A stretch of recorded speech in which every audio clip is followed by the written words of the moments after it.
Hello everybody. So today I'm going to share with you कि current energy update क्या है। तो ये डीएम और डीएफ दोनों के लिए है। यहाँ पे हम कुछ करंट एनर्जीज देखेंगे और गाइडेंस देखेंगे कि डिवाइन की तरफ से, भगवान की तरफ से, यूनिवर्स की तरफ से, स्पिरिट गाइड्स की तरफ से हमारे पास क्या गाइडेंस है। तो सबसे पहले जो एनर्जी है वो ऐसी है कि जो डीएम है वो बहुत ज़्यादा मिसिंग एनर्जी में चल रहे हैं।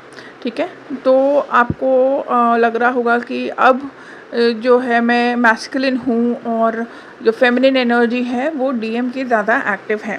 तो फेमिनिन एनर्जी एक्टिव होने की वजह से वो हर चीज़ को ज़्यादा महसूस कर पा रहे हैं और बहुत ज़्यादा इमोशनल हो रहे हैं, सेंसिटिव हो रहे हैं।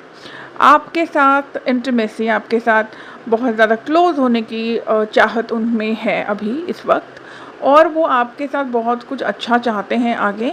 और ये तो हमेशा से एक बैकग्राउंड में चलता ही है कि दे वांट द बेस्ट। इस समय डी एफ यानी कि डी एफ जिनका अभी मैस्कुलिन एक्टिव है, उनके कार्मिक उनको बहुत ट्रिगर्स दे रहे होंगे और इससे आपको बहुत अच्छे से नेविगेट करके सक्सेसफुली निकलना है by not overreacting, by not saying anything जो कि आप बाद में रिग्रेट करें। बट इसका मतलब ये भी नहीं है कि आप चुपचाप बैठ के हर चीज़ को सुनेंगे। आपको जो भी एक्शन लेना है वो आप एक्शन लीजिए, लेकिन बिल्कुल तमीज़ के दायरे में रह के। और ये याद रखिए कि मुझे उस तरीके से जवाब देना है जो कि एक डिवाइन फेमिनिन देती है। आपको किसी भी तरीके से किसी से उलझने की ज़रूरत नहीं है। Be very cut throat. आपका एक जवाब, आपकी एक बात उनके लिए इनफ होगी। ठीक है, मुझे नहीं लगता कोई भी यहाँ पे आपके साथ बहस करना चाहेगा। और रही बात फाइनेंसेस और अबंडेंस की, अगर कोई फाइनेंशियल अबंडेंस इस वक्त पाने की कोशिश कर रहा है, ट्रैक कर रहा है, मैनिफेस्ट कर रहा है, ज़्यादातर वो डीएफ ही दिख रही हैं जो कि अभी मैस्कुलिन एनर्जी में है, उनकी ज़्यादा एक्टिव मैस्कुलिन एनर्जी है, तो वो फाइनेंस पे फोकस करती हुई दिख रही हैं। और अभी जो ये 7-7 पोर्टल है, इसमें आपने अभी तक जितना भी मैनिफेस्ट किया है, ठीक है, जितने भी अभी के पोर्टल्स गए हैं सो फार इन द ईयर 2025, वो चीज़ें आपको मिलनी शुरू हो जाएंगी अगर आप हाईली असेंडेड हो और अगर आपने हर चीज़ ढंग से करी हुई है, तो आपको वो चीज़ें मैनिफेस्ट होते हुए दिख जाएंगी।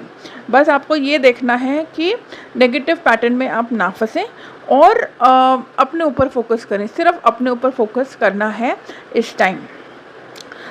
इसके अलावा जो डीएम है वो आपको सेक्सुअली बहुत क्रेव कर रहे हैं, मैंने बताया। तो सेक्सुअली वो ऐसे क्रेव कर रहे हैं कि उनको day and night he just day and night he wants you. तो ऐसे में क्या हो रहा है कि वो बहुत ज़्यादा परेशान हो रहे हैं और थोड़ा बहुत उनकी लाइफ में डिस्ट्रक्शन चल रहा है। उनको कहीं भी आराम नहीं मिल रहा है, चैन नहीं मिल रहा है। बहुत सारी सिचुएशंस ऐसी हुई हैं कि जो ख़त्म हो चुकी हैं उनकी लाइफ से, तो अब वो थोड़े से स्टक हैं। ठीक है, ना आगे बढ़ पा रहे हैं, ना पीछे जा पा रहे हैं। बहुत ज़्यादा कोशिश कर रहे हैं कि अपने आप को समझाएं और आगे बढ़ें। ठीक है, लेकिन कुछ ना कुछ उनकी ज़िंदगी में ऐसा चलता रहता है कि उनको ऐसा लगता है कि maybe I don't have enough money, I do not have enough support, my third party is always going to question me. मेरे पास वो फ्रीडम नहीं है अपने डिसीजंस लेने के लिए। जो एक फेमिनिन एनर्जी नहीं होती डिस्टॉर्टेड, जो अपने आप को बेचारी ही समझती रहती है, विक्टिम मेंटालिटी में ही रहती है कि हाय मेरे साथ ही सारा बुरा होता है। तो अभी जो डिवाइन मैस्कुलिन्स हैं, जो फेमिनिन एनर्जी डोमिनेंट अपनी फील कर रहे होंगे इस वक्त, उनका यही चल रहा है, बहुत ही ज़्यादा विक्टिम मेंटालिटी में बैठे हुए हैं। लेकिन बहुत क्लियर है आगे आने के लिए, they want to take an action, they want to take a step ahead. और जो ये 2025 ईयर है, इसमें तो ये करना ही पड़ेगा, बिकॉज न्यू अर्थ का जो भी वाइब्रेशन और फ्रीक्वेंसी थी वो बढ़ने लगी है। जो एक न्यू अर्थ का कॉन्सेप्ट है वो क्या है, वो एक फ्रीक्वेंसी बेस्ड है। ये एक वॉर है बिटवीन लाइट एंड डार्क, तो इसमें लाइट ही जीत रही है अभी तक। तभी ऑल द लाइट वर्कर्स और ट्विन फ्लेम्स और जो भी स्पिरिचुअल लोग हैं, वो उन्होंने जो ये फ्रीक्वेंसी है शिफ्ट कर दी है अपनी श्रद्धा से, अपने स्पिरिचुअलिटी से, अपने रिचुअल्स से और अपनी वाइब्रेशन को हाई करके। तो वो तो शिफ्ट हो ही चुका है। अब जो 2025 है इसमें जो है लाइट को, मतलब डार्कनेस के अगेंस्ट जो लाइट है, अच्छी चीज़ें, अच्छी ऊर्जा, पॉजिटिविटी को बढ़ना है as compare to the darkness. तो इस साल बहुत सारे जो यूनियंस हैं वो होंगे, स्पेशली अगर आपका सेपरेशन या आपकी जो ट्विन फ्लेम जर्नी है वो कोविड के आसपास शुरू हुई थी या उससे पहले शुरू हुई थी, ठीक है। पिछले 1 या 2 साल में अगर शुरू हुई है तो शायद अभी उसमें टाइम लगेगा, but rest of the people ऐसा होने ही वाला है कि DMs will start approaching the DFs, और अब आप लोगों को आगे बढ़ना ही पड़ेगा। तो DM आप लोगों के लिए यही गाइडेंस है, बिल्कुल सही जा रहे हो। जो पर्जिंग आ रही है, जो प्रॉब्लम्स आ रही हैं, जो इश्यूज आ रहे हैं, अब इनको लेके बैठ मत जाना, अब इन पे एक्शन लो, और अगर नहीं कुछ समझ आ रहा है तो सरेंडर मोड पे रहो। आपकी अगर फेमिनिन एनर्जी बहुत ज़्यादा डोमिनेंट है इस वक्त, तो उस पर जो बेस्ट काम करता है ना, बेस्ट सोल्यूशन, वो सरेंडर ही होता है, ठीक है। तो आप सरेंडर करके बैठो, और लेकिन जब आपको एक्शन लेना होगा तो आपको एक्शन लेना ही पड़ेगा, क्योंकि 2025 के बाद जो है सोल पर्पसेस शुरू होंगे, और इसके बाद जो डायरेक्शन ऑफ प्लैनेट अर्थ जाएगी, वाइब्रेशन जो ऐसी होएगी कि everything has to change in next 5 to 6 years. हमारे जो बहुत इंपॉर्टेंट काम है एज ट्विन फ्लेम, वो हमको करने हैं। हमारा काम ये भी है कि वाइब्रेशन को इंक्रीज करें अर्थ की, और हम जो एक जो इतने टाइम से एक लूप में फंसे हुए थे जन्म और मरण के, वो ख़त्म करके जहाँ से हम आए हैं, ओरिजिनल होम, ओरिजिनल प्लैनेट, वहाँ पे हम असेंड करके वापस जाएं।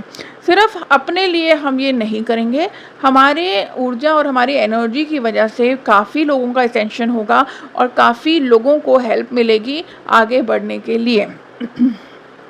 आज तक सिर्फ बुरे लोग जीतते आए थे, ये कॉन्सेप्ट था, लेकिन अब आप देखोगे कि सब चीज़ें बदल रही हैं, और बुरे लोगों की तो कोई, मैं अब क्या ही बात बताऊं, वो तो कोई बात ही नहीं है।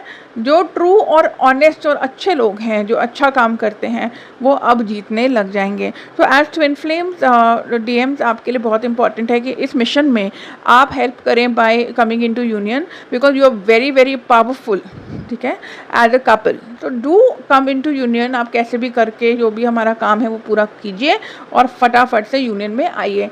आपको बस एक ही चीज़ अपने माइंड में रखने की, मुझे यूनियन करना है। आपको और कुछ भी प्रायोरिटाइज इस वक्त नहीं करना है एक्सेप्ट यूनियन का, ओके। और पिछले 1-2 दिन में डिवाइन फेमिनिन आपकी अगर तबीयत ख़राब हुई है, या सो नहीं पा रहे हैं रात को, या मेंस्ट्रुअल प्रॉब्लम्स आ रही हैं, कुछ भी ऐसे टाइप की प्रॉब्लम्स आ रही हैं, तो एक क्लेंजिंग है, बहुत ही बड़े लेवल की क्लेंजिंग चल रही है। 7/7 पोर्टल के लिए आपको तैयार किया जा रहा है। तो जब भी आपके अंदर डाउनलोड ऑफ इंफॉर्मेशन और एनर्जी और DNA अपग्रेडेशन होता है तो तबीयत ख़राब होती है। उसके बाद आप धीरे धीरे देखोगे कि चीज़ें बदलने लग जाएंगी। और बहुत ही डिस्टर्ब हो रहे हो तो डिटैचमेंट का सब्लिमिनल लगा लो, जिससे कि आप के पास ना मैस्कुलिन की एनर्जी नहीं आएगी, तो आप बेटर फोकस कर पाएंगे, ओके। सो ये थी अभी की एनर्जी अपडेट।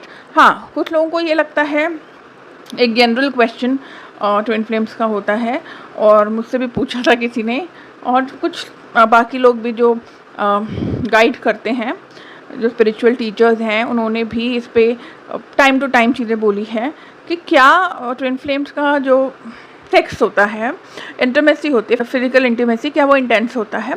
हाँ जी, जब तक आप अपनी बॉडी लेवल पे हो, जब तक आप असेंशन में नहीं आए हो, जब तक आप एक सेपरेशन कॉन्शियसनेस में हो, जब एक बबल फेज होता है तो आप एक हाईली स्पिरिचुअल बीइंग नहीं होते हो। तो इसीलिए तब बहुत इंटेंस सेक्स होता है, इंटीमेसी बहुत इंटेंस लगती है, क्योंकि हम लोगों को उस चीज़ की आदत नहीं होती है, उस हाई वाइब्रेशन की जो हम खुद के लिए हैं। We are directly connecting with the source, we are directly connecting with the soul and source both. तो ये जो डिवाइन कनेक्शन होता है, ये एकदम तो हिला के रख देता है, और हमको हमारा माइंड ये इंटरप्रेट करता है कि ये तो बहुत ही ज़्यादा इंटेंस और बहुत ही ज़्यादा different type of love making है, वो इसीलिए लगता है। लेकिन आप देखेंगे जब आप असेंड हो जाएंगे और जब आप यूनियन में आएंगे, फाइनल यूनियन में, तो आपको ऐसा नहीं लगेगा, क्योंकि जो वो सेपरेशन कॉन्शियसनेस थी वो ख़त्म हो गई है, और यूनिटी कॉन्शियसनेस में अब जब आप आ जाओगे, आपने अपना काम जो इतना किया है और आपने अपने सोल को पहचाना है और आपने अपने सोल के हिसाब से चलने का डिसाइड किया है, तो वो जो सेपरेशन कॉन्शियसनेस है वो ख़त्म हो गई। उसके बाद जो है वो इंटेंस नहीं होगा, it would be very peaceful and very happy. So peaceful तो होता ही है, बट इंटेंस भी होता है, depending on where you are, ठीक है। सो ये था question, I hope you got your answer here. So love and light to all of you, bye bye.